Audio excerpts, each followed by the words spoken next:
오늘 요한복음 11장 17절에서 27절 말씀 가지고서 부활의 신비라고 하는 제목으로 우리 하나님 말씀을 증거하겠습니다. 미국은 자유를 최고의 가치로 삼죠.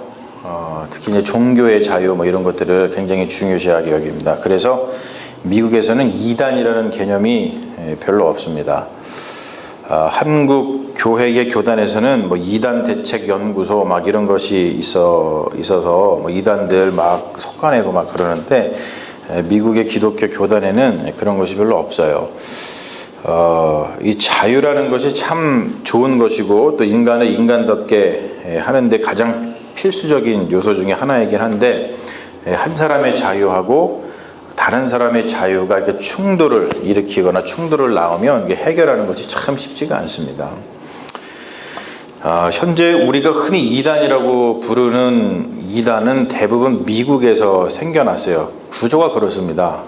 다른 데서는 생겨나기 쉽지 않은데 미국에서는 자기 자유를 가지고 무엇이든지 생각을 하고 무엇이든지 다 믿을 수 있기 때문에 이단이 많이 생겨났어요.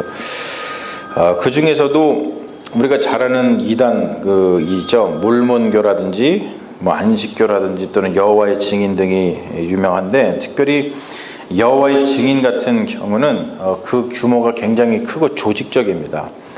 그리고 이들도 예수를 그리스도로 고백을 하고 또 성경을 자신의 경전으로 받들죠. 그런데 여러분, 왜 이들은 이단이라고 불릴까? 기독교 전통은 삼위일체 신학을 발전을 시켰는데, 기독교는 기본적으로 예수를 성자 하나님으로 고백을 합니다. 그리고 예수는 하나님과 동일 본질을 가지고 있다. 이거를 라틴어로다가 호모우시우스라 그러는데, 동일 본질이다. 하나님과 같다. 쟤하고 제 아들하고 인간으로서 같잖아요. 그런 것처럼 그런 거를 이야기하는 것이 기독교의 이제 기본 어떤 교리입니다.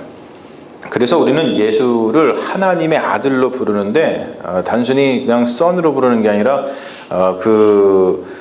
고백서에 보면은 비같은 son이라고 그러죠. 비같은 son. 하나님께서 비같은 하셨다. 낳으셨다. 하나님과 동일 본질이다. 그런 얘기를 합니다. 그리고 여러분들 들어보셨겠지만 양태론을 믿죠. 즉 뭐냐면 예수는 완전 신이고 완전 인간이다. 베레 호모 베데 데우스라고 그러는데 양태론이라고 그러거든요. 이것을 기독교 정통 교리로다가 우리는 고백을 해요. 그런데 이단은 삼위일체론하고 기독론을 다르게 말하는 데서 시작이 됩니다. 여호와의 증인은 예수를 하나님의 아들로 고백하는 것은 같은데, 여러분 그 뜻이 달라요. 그들은 예수님을 하나님의 첫 번째 피조물로 봅니다. 그리고 첫 번째 피조물인 예수를 하나님께서 십자가에 희생시키셔서 구원을 이루었다고 보죠. 그래서 그들은 하나님하고 예수님 그 성자를 동일 본질로다가 보지를 않아요. 그러니까 삼위일체 교리를 믿지 않는 것이죠. 받아들이질 않습니다. 그 사이에 구별이 존재합니다. 그리고 성경을 매우 문자적으로 해석을 하고 이것을 근본주의라고 그러는데, 그러다 보니까 그들은 병역, 군대 가는 것도 거부하고 또 헌혈 이런 것도 거부를 합니다. 기독교 역사에서 이단 논쟁은 끊이질 않았고 또 끝나지도 않았습니다. 사실 문자로 기록된 성경이 생겨나게 된 그 계기 자체가 사실은 이단 논쟁 때문이죠. 예수에 대해서 다르게 전하는 이들이 역사에 자꾸 등장하기 시작했어요. 대표적인 게 영지주의자들인데, 그들은 예수님의 인성을 부정을 했습니다. 예수님이 신성이 있고 완전 하나님이시고 완전 인간이시다라고 하는 그 고백 중에서 인성을 부정을 했어요. 그래서 예수가 이 땅에 임한 것은 가짜 육신을 입은 것이라고 주장을 했어요. 이것을 갖다가 가현설이라고 그러죠. 가짜로다가 현현했다. 그런 뜻입니다. 사실 그것과의 논쟁, 이렇게 가짜 육신을 입고 세상에 현현하셨다라고 하는 그 영지주의하고 싸워가지고 생겨난 복음서가 뭐냐면 우리가 지금 살펴보고 있는 요한복음입니다. 그래서 요한복음에 보면은 예수님이 부활하신 그 이후의 이야기가 굉장히 자세하게 나오는데, 특히 예수의 부활을 매우 육신적으로 인성을 강조하는 것으로다가 그려요. 그래서 대표적으로 뭐가 있죠? 예수님이 도마한테 뭐라 그래요? 옆구리에 손 넣어봐라 그럽니다. 옆구리에 손 넣어봐라. 이 이야기는 다른 복음서에 나오지 않아요. 옆구리에 손 넣어봐라. 그리고 또 한 가지는 뭐냐면 부활 후에 제자들에게 나타나셔갖고 예수님께서 뭐 하시냐면, 야, 니네가 잡은 고기 좀 갖고 와봐라. 그래서 뭐 하시죠? 같이 고기 구워가지고 아침 조반을 드십니다. 왜 그 이야기를 요한복음에서 굳이 하냐면, 바로 예수님은 가짜로다가 이 세상에 가짜로다가 오신 그 하나님의 아들이 아니라 진짜 육신을 입고 오신 분이다라는 것을, 그 인성을 강조하기 위해서 그런 이야기를 요한복음서에서 특히나 하는 겁니다. 오늘 말씀은 예수가 누구인지에 대한 가장 중요하고 궁극적인 복음을 전하고 있어요. 그게 뭐냐면 굉장히 중요한 말씀이라는 뜻이에요. 스토리의 배경은 우리가 잘 아는 베다니의 3남매 마리아, 마르다, 그리고 그 오라버니 나사로의 가족사입니다. 예루살렘에서 멀지 않은 곳, 성경에 보니까 오늘 올이라고 되어 있는데 별로 멀지 않죠. 베다니에서 살던 삼남매에게 굉장히 어려움이 닥쳤습니다. 뭐냐면 가장인 오라버니 나사로가 죽습니다. 부모님 이야기가 안 나오는 것을 보니까 부모님은 일찍 세상을 떠난 것 같고, 그리고 남자인 나사로가 가장으로서 이 가정을 꾸려나가고 있었던 것 같아요. 그런데 어느 날 나사로가 죽습니다. 굉장히 청천벽력 같은 그런 일이죠. 마리아하고 마르다는 예수님이 와서 죽어가는, 그러니까 나사로가 죽기 전에 죽어가는 나사로를 치유해 주기를 원하셨어요. 그런데 그들의 소망과는 달리 예수님께서 늦게 도착을 했습니다. 그리고 그 사이에 나사로는 죽어서 이미 무덤에 누인 지 사흘, 즉 3일이 지났습니다. 그러니까 이제는 아무런 소망도 없어요. 죽음을 그냥 받아들이고 오라비 나사로가 없는 그런 삶을 계획해야 하는 그런 절망적인 상황에 처해졌습니다. 여러분, 이렇게 소망도 없고 죽음과 불안, 그리고 공포만이 맴도는 상황 속에서 예수님은 부활과 생명에 대해서 이야기를 하신다는 거예요. 근데 오늘 말씀을 보면 22절에 굉장히 흥미로운 진술이 등장을 하죠. 마르다가 이런 말을 합니다. 그러니까 이제 오신 예수님한테 이런 얘기를 해요. 이제라도 주님께서 무엇이든지 하나님께 구하시는 것을 하나님이 주실 줄을 아나이다. 영어로 보면 I know that even now God will give you whatever you ask. 자, 이것은 무엇을 의미할까요? 예수님이 오셨으니까 예수님 나사로 좀 살려주세요. 이런 의미라기보다는 무슨 말이냐면 이제 나사로가 죽었으니까 그 대책을 세워주세요. 그 의미가 강합니다. 그러니까 나사로가 죽었으니까 이제 우리 먹고 살기 힘드니까 먹고 살 수 있게 해주세요. 뭐 좀 더 나이브하게 얘기하자면 이런 말씀일 수 있어요. 그런데 마르다에게 예수님께서, 마르다가 가장 바랄 만한 것인데도 불구하고 바라지 못했던 것을 말씀하시죠. 뭐라 그럽니까? 23절에 내 오라비가 다시 살아나리라 라는 말씀을 하십니다. 그런데 마르다는 그 말에 대해서 이렇게 대꾸를 하죠. 24절에 보면 마지막 부활 때에는 다시 살아날 줄을 내가 아나이다. 이 말은 뭐냐면 지금 당장 살아나지는 못할지라도 마지막 날에 모든 이들이 다시 살아나게 될 때가 있는데 그때도 우리 오라비가 같이 그들과 함께 다시 살아날 것에 대해서는 내가 알고 있습니다. 이것은 그 당시 사람들이 가지고 있었던 보편적인 부활에 대한 생각이었습니다. 자, 이 마르다의 고백은 굉장히 좋은 고백이긴 한데 좀 부족한 고백이에요. 여러분들도 이런 부족한 고백을 할 때가 있는지 모르겠어요. 그냥 내 생각에 갇혀가지고 하나님은 전혀 그렇지 않은데 그냥 내 생각, 내 수준에서 그렇게 얘기하는 것이죠. 그런데 예수님이 그것에 대해서 이렇게 말씀하시죠. 이게 이제 굉장히 핵심 말씀이에요. 뭐냐면 나는 부활이요 생명이니 나를 믿는 자는 죽어도 살겠고 무릇 살아서 나를 믿는 자는 영원히 죽지 아니하리니 이것을 내가 믿느냐, 이렇게 얘기를 합니다.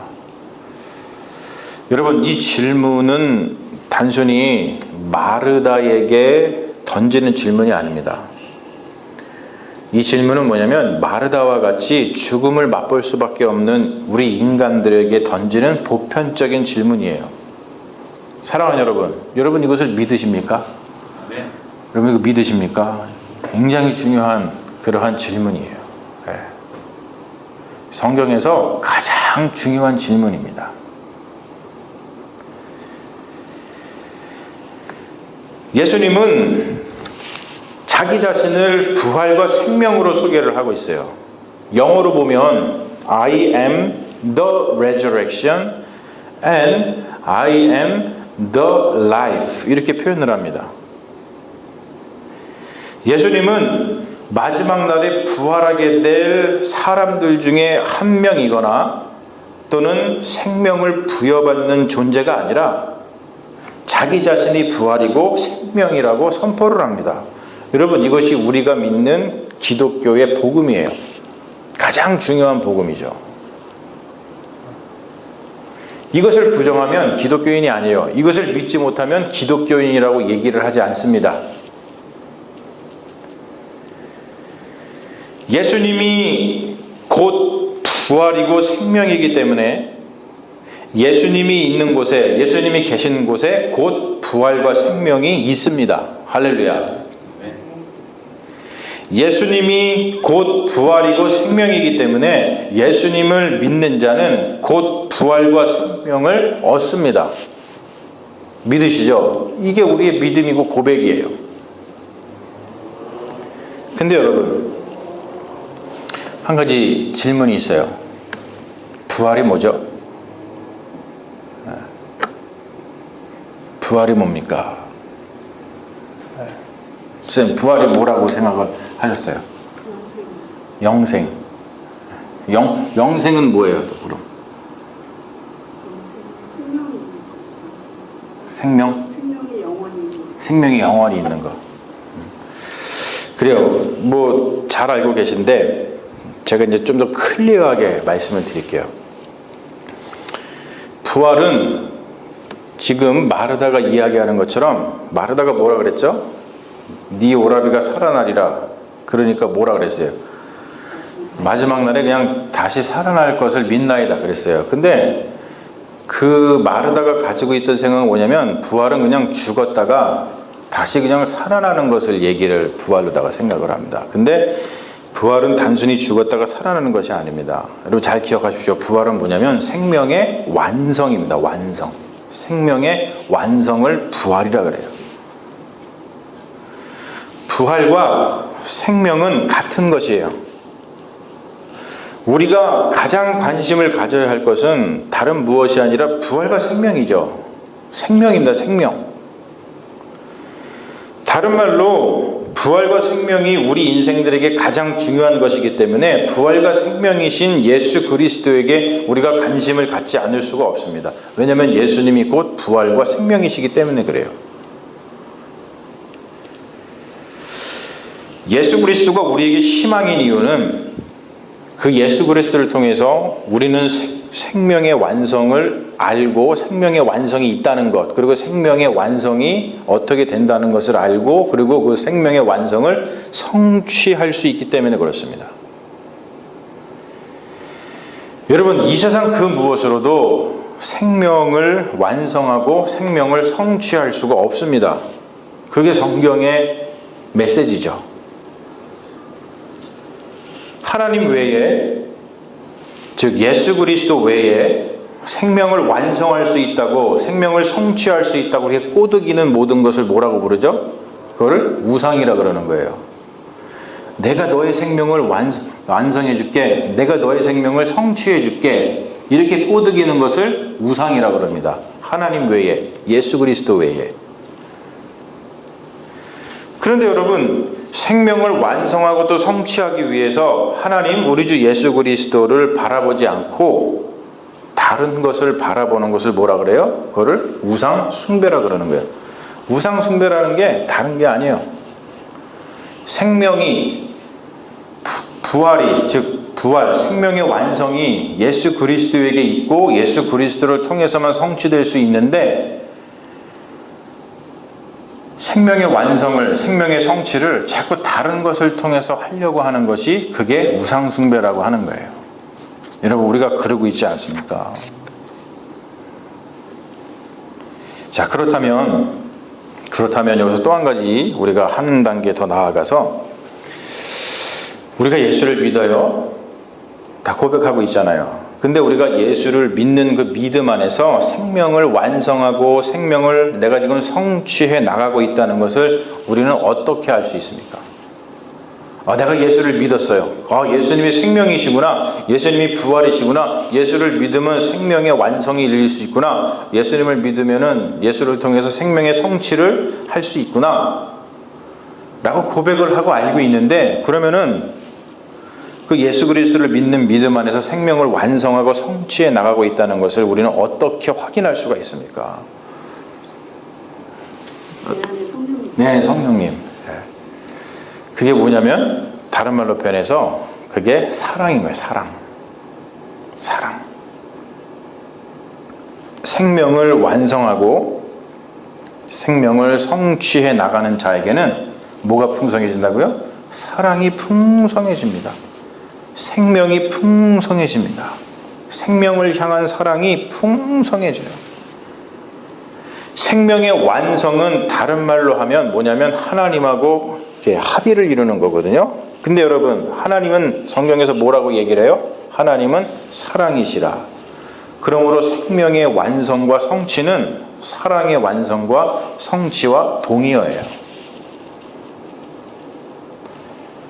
여러분들이 예수 그리스도를 믿는 믿음 안에서 생명을 완성해 나가고 성취하게 나갈 때 여러분 안에서 무엇이 자꾸 이렇게 풍성해집니까? 다른 것이 아니라 사랑, 생명, 이게 막 풍성해져야 돼요.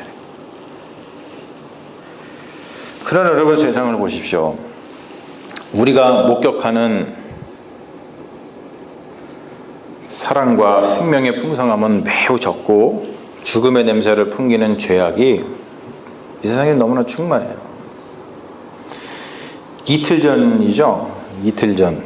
6월 12일 한국에서 굉장히 어처구니 없는 일이 발생을 했어요. 여러분들도 아마 요 며칠 사이에 들으셔서 아는 뉴스인지 모르시겠는데, 경남 양산에서 줄에 이렇게 매달려 가지고 아파트 청소 작업을 하고 있던 인부가 줄이 끊어지는 바람에 추락사해서 죽었습니다. 이 소식 못 들으셨어요? 혹시? 들으셨어요? 끊었어요. 일부가. 그 사람이 끊었어요. 그렇죠. 사건을 조사해 보니까 뭐냐면 청소를 하면서 음악을 좀 틀어놨나 봐요. 근데 그게 시끄럽다고 아파트 주민이 옥상에 올라가 가지고 청소부의 그 생명줄인 그 밧줄을 칼로다가 끊어버렸어요. 생각해보세요. 그 높은 아파트에서 지금 청소하고 있는데 위에서 싹둑 잘라버려가지고요, 그냥 푹 떨어져가지고 그냥 곧바로 그 자리에서 즉사해서 죽었습니다. 안타까운 게 뭐냐면 죽은 청소부가 5남매를 둔 가장이었어요. 여러분, 이제 그 가장은 어떻게 살아갑니까?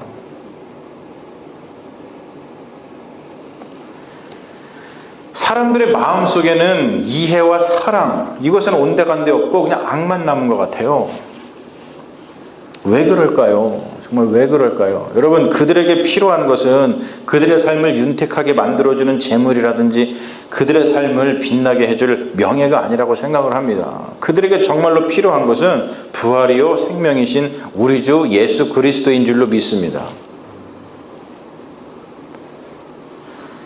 그들이 생명의 완성이시고 그들이 생명의 성취이신 부활의 주님을 만났다면, 그래서 그들 안에 생명과 사랑이 풍성했다면 그렇게 죽음의 죄악이 그곳에서 발생할 수 있었겠습니까? 여러분, 저는 그래서 이런 것들을 보면서 어떤 막 사명감을 가져요. 여러분, 교회에서 전도를 열심히 해야 되는데 전도를 열심히 한다는 것은 사람들 데려다가 여기 지금 빈자리 채우는 문제가 아닙니다. 그것을 훨씬 뛰어넘죠. 전도라고 하는 것은 바로 예수 그리스도의 그 부활과 예수 그리스도의 그 생명이 그 사람의 마음속에 들어가서 그들의 삶 가운데 가운데 생명이 넘쳐나고 사랑이 풍성해지는 사람을 만드는 것이 그게 전도고 그게 선교인 줄로 믿습니다. 그 일을 우리가 감당해야 될 줄로 믿어요. 지난주 토요일에 있었던 결혼 예배 때도 제가 잠깐 언급을 했습니다만 팀 켈러 목사님이 탕부 하나님이라는 책에서 하나님을 탕부라고 얘기를 하죠. 참 인상 깊었어요. 프로디갈, 우리가 프로디갈 선이라고 하죠. 프로디갈은 제멋대로 군다라는 뜻이 아니라 무모할 정도로 씀씀이가 헤프다, 또 하나도 남김없이 다 쓴다는 의미를 가지고 있는데, 누가복음 15장에 보면은 아버지는 작은 아들하고 큰 아들을 구원하기 위해서 사랑을 정말로 무모할 정도로 씀씀이가 헤프게, 그리고 하나도 남김없이 쓰죠. 하나님은 우리를 사랑하시기 때문에 우리를 구원하시기 위해서 자기의 생명도 아끼지 않으실 만큼 사랑을 아끼지 않으시고 다 내어주신다는 거예요. 그래서 우리가 구원받았다고 고백하는 그리스도인들 아닙니까? 그러면 우리가 예수님을 닮아가고 하나님의 사랑을 안다면 이 마음속에 자꾸 무엇이 풍성해져야겠습니까? 당연합니다. 하나님의 사랑, 생명이 풍성해지지 않을 수가 없다는 것이죠. 이 마음속에 자꾸 사랑 때문에 희생과 헌신하려고 하는 그 겸손한 마음이 마음속에 들어서죠. 내 마음을 사로잡고 있었던 어떤 이익, 자기 중심, 자기 집중, 이런 것들은 들어설 자리가 자꾸 없어지는 거예요. 사랑하는 여러분, 예수 그리스도를 믿는 믿음 안에서 생명의 완성을 향해서 생명을 성취하고 있는 자들에게는 생명의 풍성함, 또 곧 사랑이 넘칠 수밖에 없습니다. 다른 것은 다 말릴 수 있어도 사랑은 못 말려요. 예수께서 십자가에 왜 달려 돌아가셨어요? 우리를 사랑하시니까. 그렇죠? 우리를 사랑하시니까 그 사랑은 못 말리는 거예요. 하나님의 세상을 이처럼 사랑하사. 그리고 우리 교회 이름이 그래서 세화잖아요. 사랑은 못 말리는 거예요. 예수 그리스도의 부활의 신비를 바로 지금 우리의 몸에, 우리의 삶에 지닌 그리스도인은 이 그리스도의 심장으로 살게 되는데, 그 심장은 다른 심장이 아니라 사랑의 심장이라고 하는 것이죠. 사랑하는 여러분, 그리스도 안에서 생명을 완성하고 성취하는 은혜를 누리시기를 소망합니다.